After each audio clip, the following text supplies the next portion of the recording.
การดำเนินกองประชุมสมัยวิสามัญเทื่อที่2ของสภาแห่งชาติสุดที่9บรรดาสมาชิกสภาแห่งชาติได้หับหองเวียกงานของรัฐบาลเกี่ยวกับการค้นคว้านโยบายพิเศษให้แก่ผู้ลงทุนในนิคมอุตสาหกรรมอมตะอยู่แขวงอุดมไซและแขวงหลวงน้ำท้า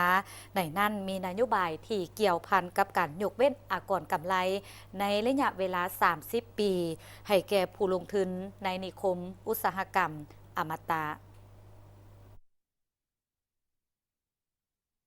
กองประชุมภายใต้การเป็นประธานของท่านไสสมพร พรหมวิหารประธานสภาแห่งชาติท่านเฉลิมชัย กุมสิทธิ์รองนายกรัฐมนตรีได้รายงานเกี่ยวกับการค้นคว้านโยบายพิเศษให้แก่ผู้ลงทุนในนิคมอุตสาหกรรมอมตะถึงความเป็นมาความจำเป็นและขบวนการค้นคว้าห่างดำรัดการศึกษานโยบายส่งเสริมดึงดูดการลงทุนในนิคมอุตสาหกรรมอมตะเป็นโครงการพัฒนานิคมอุตสาหกรรมอยู่เมืองน้ำหมองแขวงอุดมไซและนาเตยเมืองและแขวงหลวงน้ำทาในนั้นแม่นนโยบายที่เกี่ยวพันกับการยกเว้นอากรกำไรในระยะ30 ปีให้แก่ผู้ลงทุนในนิคมอุตสาหกรรมดังกล่าวนโยบายยกเว้นการเก็บอากรกำไร30 ปีเป็นนโยบายสูงเมื่อเทียบใส่การให้นโยบายดังกล่าวอยู่ประเทศในภาคพื้นอาเซียน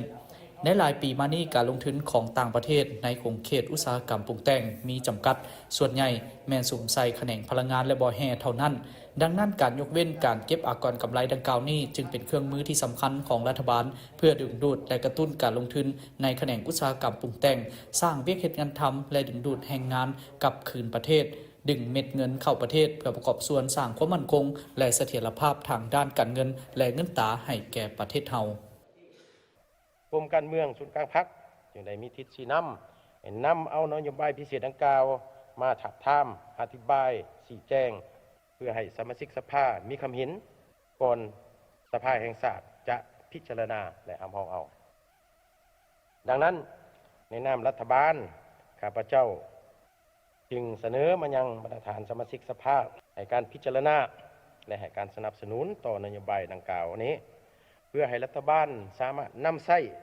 เป็นเครื่องมือในการส่งเสริมและดึงดูดการลงทุนในนิคมอุตสาหกรรมอมตะ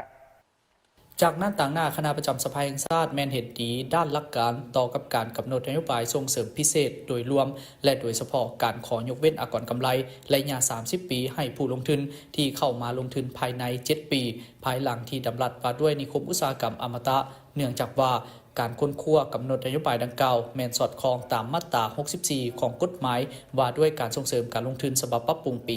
2024ทั้งนี้เพื่อสร้างเงื่อนไขเอื้ออำนวยส่งเสริมและดึงดูดเอาการลงทุนจากต่างประเทศในสภาพแวดล้อมของภาคพื้นและสากลมีการเคลื่อนย้ายฐานการผลิตมีการแข่งขันสูงเพื่อดึงดูดการลงทุนต่างประเทศเข้ามาลงทุนในนิคมอุตสาหกรรมของสปป.ลาวด้วยรูปแบบอุตสาหกรรมตองโซ่ที่นำใช้วัตถุดิบอยู่ภายในเป็นต้นต่อสร้างมูลค่าเพิ่มและส่งออกติดพันกับการนำใช้ท่าแห้งการบริการขนส่งภายในให้เกิดผลประโยชน์สูงสุด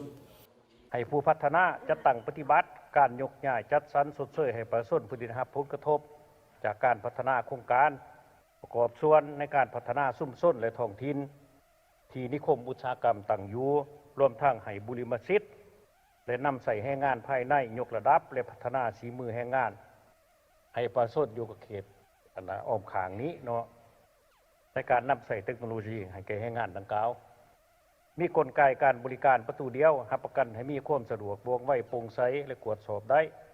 มีการประสานงานในการคุ้มครองระหว่างศูนย์กลางและท้องถิ่น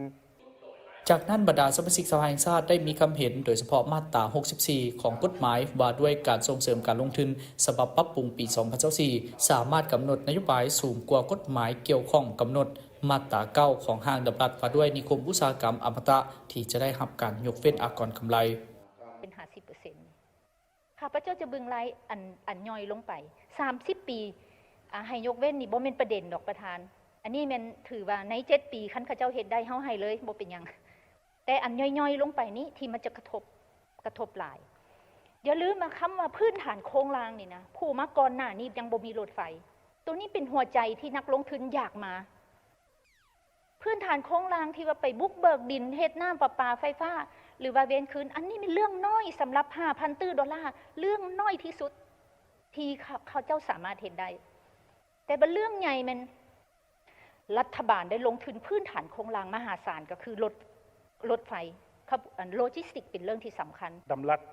นิคมอุตสาหกรรมฉบับปัจจุบันที่เรากำลังเฮ็ดเนาะเพื่ออยากส่งเสริมเฉพาะนิคมอุตสาหกรรมเขากำหนดให้30 ปีแต่ว่าเริ่มจากการออกใบอนุญาตดำเนินธุรกิจก็หมายความว่าเจ้าสร้างตั้งโรงงานแล้วค่อยนับเลยเนาะเวลานั้นจะได้กำไรไม่ได้กำไรก็อย่าค่อยก็นับไปเลยเนาะฉะนั้นนี่มันก็ไปครอบคลุมในช่วงที่เขาจะบ่ได้กำไรซึ่งปกติ 4-5 ปีบ่ที่เขาจะบ่ได้กำไรเขาก็บ่เก็บอยู่แล้วหรือเขาสิเก็บก็เก็บบ่ได้อยู่แล้วเนาะฉะนั้นมันก็มีความสมเหตุสมผลของมันและอีกอันนึงก็แม่นเขากำหนดใน7 ปีทำอิฐที่เขาจะมาลงทุนก็ถือว่าเป็นการเฮ็ดก็คือเฮ็ดโปรโมชั่นนี่แหละเนาะเฮ็ดเขาอยากเล่งอยากได้ในสิ่งที่เขาอยากได้เขาก็ให้เขาเจ้า7 ปีทำอิฐสำหรับนโยบายส่งเสริมพิเศษนิคมอุตสาหกรรมอมตะที่บรรดาสมาชิกสภาแห่งชาติได้ประกอบคำเห็นใจนั่นเพื่อให้รัฐบาลสามารถนำใช้เป็นเครื่องมือในการส่งเสริมและดึงดูดเอาการลงทุนในนิคมอุตสาหกรรมอมตะทางประกอบส่วนส่งเสริมการส่งออกการสร้างเพียรเหตุงานทำและดึงดูดแรงงานกลับคืนประเทศผ่านมาบริษัทผู้พัฒนาได้เซ็นสัญญากับรัฐบาลในปี 2018 ได้ร่วมกับบริษัทจำนำของต่างประเทศศึกษาความเป็นไปได้ของโครงการได้เซ็นสัญญาพัฒนาโครงการในปี 2022 มาฮอดปัจจุบันได้สดเชยเนื้อที่ดินทั้งหมดได้887เฮกตาร์เป็นเงิน406ตื้อกีบตามอัตราสดเชยที่ได้เป็นเอกภาพกับองค์การปกครองแขวงที่เกี่ยวข้อง